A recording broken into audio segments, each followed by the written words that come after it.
Jeshi la Iran lashambulia makao ya Shin Bet na vituo vya ndege za kivita Israeli. Jeshi la Jamhuri ya Kiislamu limetangaza kutekeleza shambulio la drone au ndege ya kivita isiyo na rubani dhidi ya kituo cha kijeshi cha Palmachim pamoja na makao ya Shin Bet ndani ya Katika saa zilizopita, jeshi la Jamhuri ya Kiislamu la Iran limetekeleza mashambulizi kwa kutumia droni za kujitoa muhanga dhidi ya mnara wa ulinzi, barabara ya kurukia ndege na mahala pa kuegeshea ndege kwenye vituo vya kilicho karibu na Tel Aviv, kinahesabiwa kuwa kitovu cha kurusha satellite na majaribio ya makombora ya utawala wa Kizayuni wa Israeli, na pia ni mahali pa kuwekwa mifumo ya ulinzi wa makombora kama vile fimbo ya Daudi, David Sling pamoja na drone aina ya Hermes 900. Kituo cha anga cha Ofda ni miongoni mwa miundombinu ya kimkakati na pia hutumika kama kituo cha mafunzo kwa jeshi la anga la utawala wa Kizayuni. Kituo hiki pia kimewahi kutumiwa kuegesha ndege za kivita za Marekani aina ya F-22.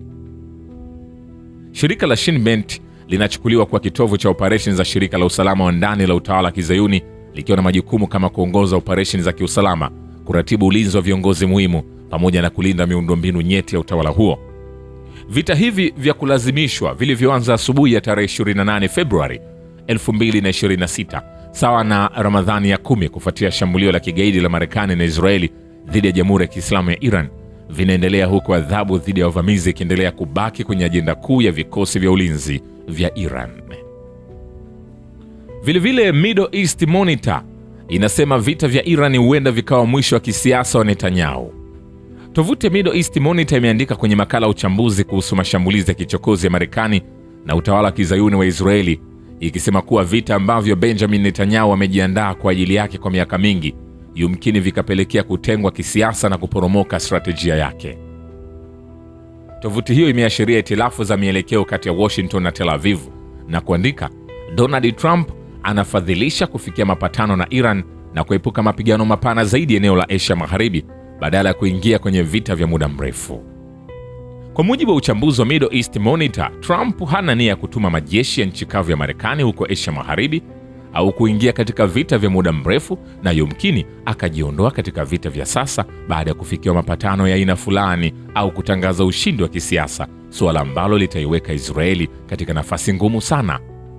Middle East Monitor imeashiria pia uwezo mkubwa wa jeshi la Iran na kuandika, mbali na uwezo wa kijeshi, nchi hiyo ina mnyororo wa makundi wa itifaki kwenye eneo la magharibi mwa Asia na uwezo mkubwa katika sekta ya ndege za kijeshi zisizo na rubani na medani za vita, mambo ambayo yanaweza kuwa na nafasi kubwa katika kuainisha hatima ya vita vya kuuchosha upande wa pili.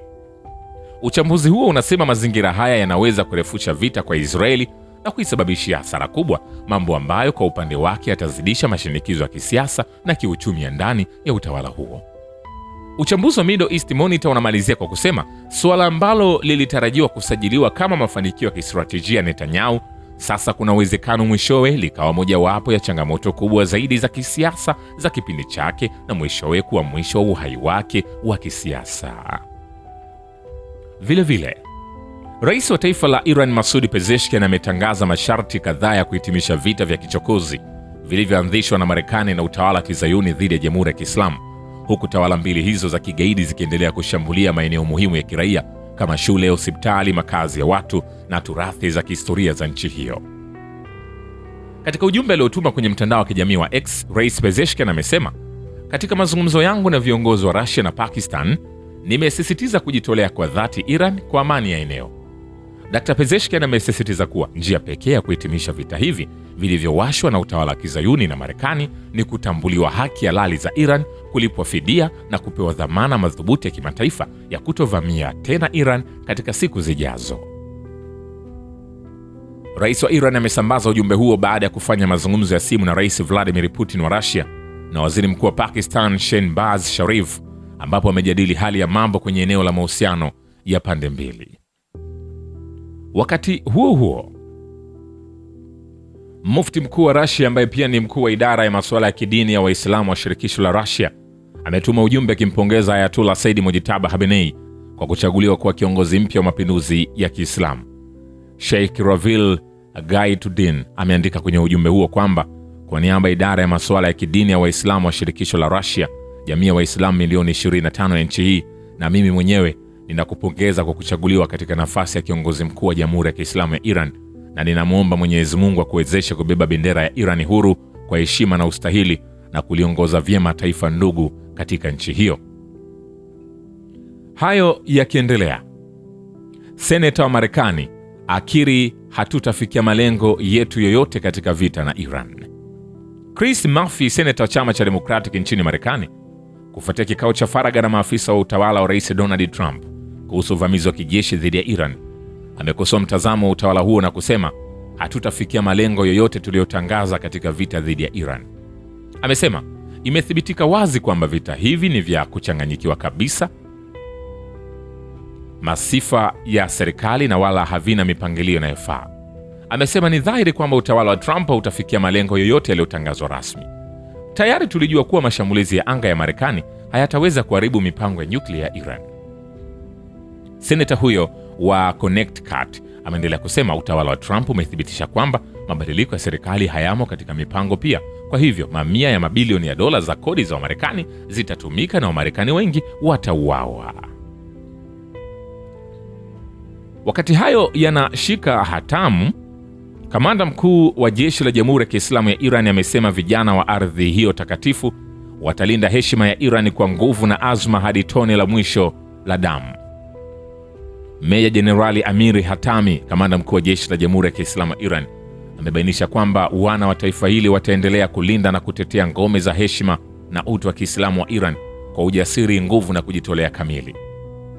Jenerali Hatami katika ujumbe siku ya Jumatano, ikiwa ni kwa heshima mazishi ya makamanda waliouawa shahidi kwenye vita vya kulazimishwa vya mwezi wa Ramadhan, ameandika hivi: katika nyakati za ushujaa na kujitolea, uwepo wa wapiganaji wenzetu na wanajihadi huutia moyo nguvu. Kupaa kwao ni tukio la kuhimidiwa, na hakika wamepata bahati ya kufikia neema na daraja ya juu ya Uislamu, yani kuwa washahidi na kufika katika Ridwan, daraja la juu kabisa ya pepo. Amesisitiza kwamba watoto waaminifu wa Imamu Khomeini na Ayatollah Khamenei, rehema za Mungu ziwe juu yao, kama Malik al-Ashtar, wataendelea kutetea na kuhifadhi ardhi yao hadi tone la mwisho la damu. Na pia waziri wa michezo wa Iran Hamad Donyamali amesema timu ya taifa ya soka ya Jamhuri ya Kiislamu haitashiriki kwenye fainali za kombe la dunia katika msimu ujao wa joto, licha ya rais wa shirikisho la soka duniani FIFA Gianni Infantino kusisitiza kwamba amehakikishiwa na Rais Donald Trump wa Marekani kwamba Iran inakaribishwa kushiriki mashindano hayo makubwa zaidi ya soka duniani pamoja na vita vinavyoendelea. Donyamali ameiambia televisheni ya taifa kuwa kwa kuzingatia kuwa utawala huu fisadi umemuua kigaidi kiongozi wetu Ayatollah Ali Khamenei, kwa namna yoyote ile hatuwezi kushiriki katika kombe la dunia. Iran, kumbuka, imepangwa kwenye kundi G pamoja na Misri, New Zealand na Ubelgiji, ambapo mechi za kundi hilo zimeratibiwa kupigwa nchini Marekani, na Marekani inatazamiwa kuwa mwenyeji wa kombe la dunia la FIFA msimu wa joto mwaka huu, ikishirikiana na Canada pamoja na Mexico.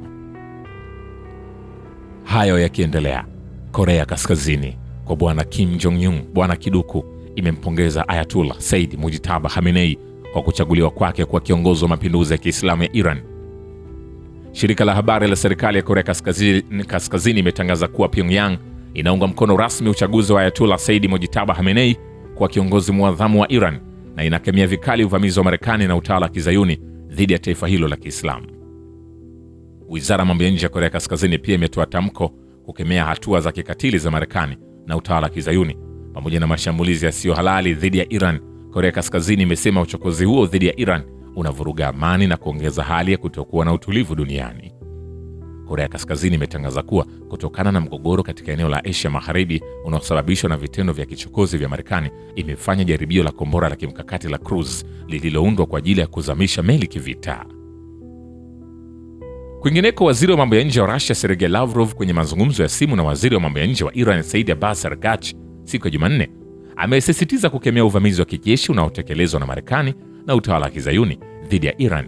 Aidha, amewasilisha pongezi rasmi kwa kuchaguliwa kwa Ayatollah Said Mujtaba Khamenei kwa kiongozi wa Jamhuri ya Kiislamu ya Iran. Shukrani kwa Babe wa Kivita na Historia ya Dunia. Mimi ni Richard Shio, The Rich Voice. Ni follow Instagram na TikTok kama Rich Voice Official. Asante.